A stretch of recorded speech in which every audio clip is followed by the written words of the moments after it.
New channel, new studio, new video. Feels good to have a nice new clean slate, you know? I'll still be posting on DKC, but I just want to take some time for this channel right now. So to kick things off, I want to mention the sponsor of this video. I'm just kidding. I know it's the oldest one in the book, but you know, I feel like I had to do it.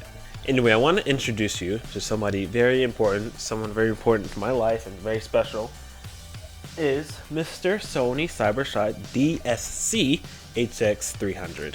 It has 20.4 megapixels, so you can zoom in, but you know, beware. It has a 50 times digital zoom lens, so you can really zoom in.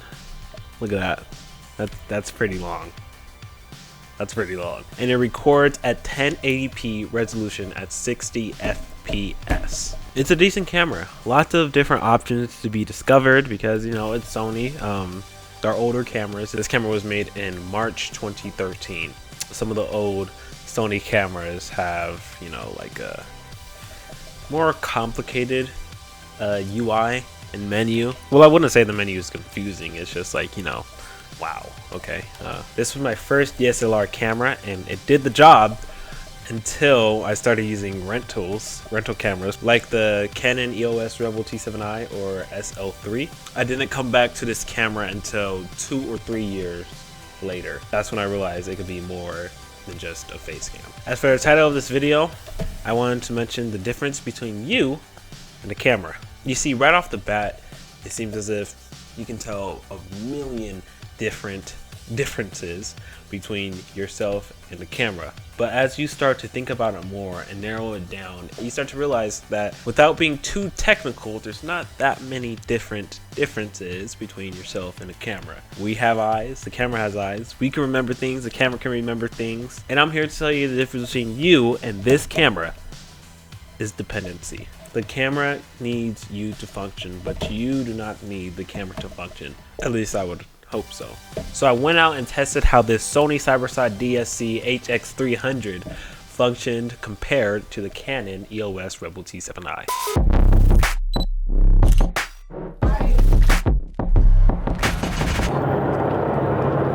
We're currently downtown on the Strip in Las Vegas.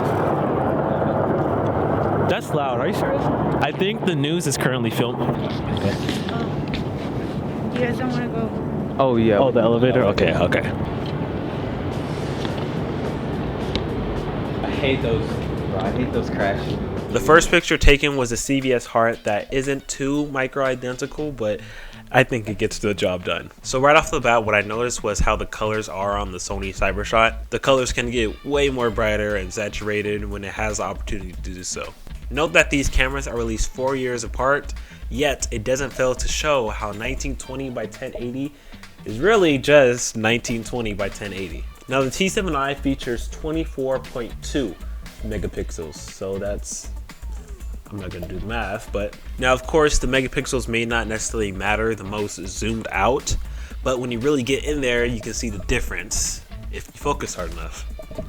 That leads me to the next photo where the big difference is the zoom. As you can see at the bottom here, the Sony has the lights way warmer. Another example of not the difference between you and the camera, but the difference between Sony and Canon. If you would focus on the light surrounding those two light bulbs, you can see a small distinct difference. And once again, it will be that the Sony is a bit warmer than the Canon. Unlike to other cameras, you have the option to set auto white balance or set the white balance yourself. One of the main differences that people mention between Sony and Canon is the performance in low light. And I know I'm not dealing with the most recent cameras, but what people say aren't that wrong. The T7i was really hanging on to that good light to well lit your image.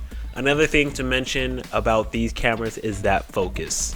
You see, the Sony CyberShot does not have a manual focus ring, but the lens has that manual focus option. So to set that, you'll flick it down to manual focus, and then you would use the zoom around the shutter button. When setting the manual focus on this camera with the zoom ring, it is a bit fast. The sensitivity is a bit fast. I haven't played around with it too much.